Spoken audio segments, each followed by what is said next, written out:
Sveiki gyvi. Norėjau pašnekėti šiek tiek apie mitus sklandančius čiužiniuose. Vienas iš pirmųjų mitų, apie kurį norėčiau pašnekėti, yra tas, kad kieti čiužiniai yra patys geriausi ir kuo kietesnis čiužinys, tuo sveikiau yra ant jo miegoti. Deja, aš turėčiau labai nuvilti jūs, mąstau visiškai priešingai. Kieti čiužiniai, mano nuomonė, yra patys prasčiausi čiužiniai visomis prasmėmis, komis tiktais gali būti. Yra tik tais tam tikri atvejai, kada jie yra tinkami tam tikromis lygomis sergantiems žmonėms arba tam tikrą, sakykime, padėtį reikalingą išlaikyti stabilę čiužinyje pas tą žmogų, sakysime, gulinčioje pozicijoje ir ne kitaip. Kieti čiužiniai, jeigu mes imame čiužinį kietumą, kad įsivaizduotumėte, tai ne visiškai lenta, bet kažkas netoli to. Tas pats, kas ant grindų pasitiestume čiužinuką plonyti kokiu vatinį. Tai va toksai čiužinio kietumas skaitosi kietas. Tai kada žmogus sveriantis 70-90 kg miega ant tokio čiužinio, gulėdamas ant šono, jisai spaudžia kraujotaką. Jam ganėtinai smarkiai tirpsta raumenys greitų laiku. Jisai naktį dažnai turi vartytis dėl to, kad jam nėra patogios pozicijos, jam visur spaudžia. Ir vienintelė pozicija, kuri būtų logiška, yra ant nugaros miegoti. Bet netgi gulint ant nugaros ant per kieto čiužinio, pas tave nesilaiko šioje vietoje normaliai padėtis. Nes kadangi žmogus stovint, jisai čia išlaiko S formą. Čia nėra kaip lenta pas žmogų. Automatiškai tu esi susikūprinęs miego metu, kada miegi ant kietos lentos čiužinio tipo. Raumenys neatsipalaiduoja taip, kaip turėtų būti, nepailsia automatiškai kūnas. Tada žmogus, ieškodamas minkštesnės, patogesnės padėties ant per kieto čiužinio, dažniausiai atsigula ant pilvo, kadangi ten yra minkštesni audiniai. Miegant ant pilvo, žmogus užspaudžia ne tik kraujotaką, bet ir kvėpavimo sistemą. Taip pat užspaudžiama yra ir virškinimo sistema. Tai yra pati neteisingiausia pozicija, kada žmogus miega ant pilvo.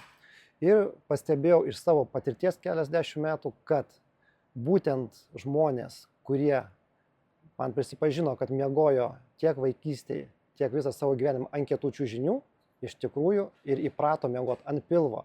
Ir kada aš jiems pasakiau sąlygą, dėl ko jie miega neteisingai ant pilvo, jie tik tada susimastė, kad galbūt iš tikrųjų tas per kietas čiužinys ir buvo sąlyga to, kad jie miega netaisyklingai ant pilvo. Tęsiant toliau apie čiužinių pasirinkimą, kieti vidutiniai minkšti čiužiniai, kadangi technologijos per 40 paskutinių metų labai smarkiai pasikeitė ir atsirado poliuretanų labai elastingų, atsirado lateksų elastingų ir spyruoklės atsirado vilktos į poketus, o ne tik tais bonelinio tipo blokas. Automatiškai tai įtakoja ir miego kokybę, ir čiužinių kokybę bei jų pasirinkimą platų. Spyruokliniai čiužiniai, ar tai būtų, sakysim, poliuretaniniai čiužiniai, gali būti įvairių kietumų. Nesvarbu, tai nepririšta yra prie čiužinio tipo, iš kokių medžiagų pagaminta. Pagrinde pats čiužinys, ar jisai yra kietas, ar minkštas, ar vidutinis. Ir kada tu jį renkiesi, tu bandai jos parduotuvėje išsirinkti savo variantą patį teisingiausią. Bet teisingai rinktis anatominį čiužinį reikia labiau atsižvelgti į savo svorio kategoriją ir ūgį. Sakysim taip, svorio kategorija iki 70 kg reikėtų žiūrėti minkštesnius čiužinius. Svorio kategorija iki 90-100 kg reikėtų žiūrėti vidutinius čiužinius. Virš 100 kg jau stangresni, jeigu 150, gal ir kieti čiužiniai reikalingi yra. Geriau šiek tiek per minkštas, negu šiek tiek per kietas. Čia yra mano asmeninė nuomonė per daug čiužinių bandymų patirčių. Iš kur atsirado šitas mitas, kad ant kietų čiužinių yra sveika miegoti ir jie yra patys geriausi. Prieš 40 grubiai metų buvo pasirinkimas labai skurdus. Mūsų regione tai buvo du variantai. Arba plonas vatinis čiužinukas užmestas ant grindų ar kažkokio kito kieto pagrindo, ar tai bonelinis spyruoklių blokas, kuris paspaudus vieną tašką išsirenkia kaip gamakas ir tu miegi duobėje. Ir kada žmogus ateidavo pas daktarus ir turėdavo su stuburu problemų, daktarai tuo momentu turėjo tik vieną alternatyvą. Gulėk ant stangresnio ar kietesnio pagrindo, duobėje nėra sveika ir gera miegoti.